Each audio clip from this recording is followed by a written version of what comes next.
মাত্র পঞ্চম শ্রেণী পাস। চট্টগ্রামের তরুণ বুলবুল মাত্র 52 ঘন্টায় তৈরি করেছেন একটি অভিনব যান, যার নাম দিয়েছেন C019। এটি তার 19তম উদ্ভাবন। এর কাঠামো তৈরি হয়েছে পাট দিয়ে, যা একাধারে হালকা, টেকসই ও পরিবেশ বান্ধব। দেখতে অনেকটা যুদ্ধের ট্যাঙ্কের মতো, এই যানটির গায়ে বড় অক্ষরে লেখা রয়েছে মেড ইন বাংলাদেশ, যা শুধু একটি স্লোগান নয়, বরং এক আত্মবিশ্বাসের বহিঃপ্রকাশ।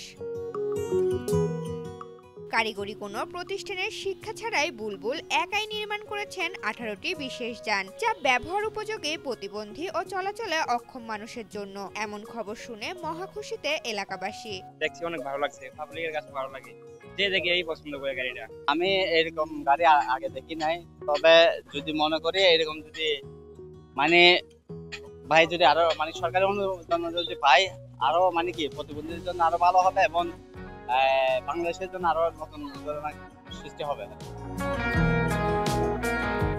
C0.19 মডেলটি 3 চাকার। এতে রয়েছে 300 সিসি ইঞ্জিন, উন্নত braking system, steel road gearing, lighting ও সাউন্ড ফিচার। এটি নিছক কোনো প্রদর্শন নয়, বরং চলাচলের যোগ্য একটি সম্পূর্ণ যান, যা ঘুরে এসেছে দেশের একাধিক জেলা ও শহরে। আমি এই গাড়িটা নিয়ে আমার বাড়িতে গিয়েছিলাম, এটা জেলা নেত্রকোনা জেলা, তারপর আশেপাশে আরো 14টা জেলা ভ্রমণ করেছি, যেখানে আমার মতো কিছু ভাইয়েরা অবস্থান করে। বুলবুলের উদ্বোধনী পথচলা কেবল একজনের সাফল্য নয়, বরং একটি দৃষ্টান্তর, যেখানে প্রযুক্তির সঙ্গে মিশে আছে স্থানীয় কাঁচামালের ব্যবহার, দেশীয় ভাবনা আর বাস্তব প্রয়োগ। বুলবুলের এই উদ্ভাবন নতুন করে ভাবতে শেখায়, প্রযুক্তিগত সৃজনশীলতা জন্ম নেয় সাহস, সুযোগ ও অধ্যাবসায় থেকে, সার্টিফিকেট থেকে নয়।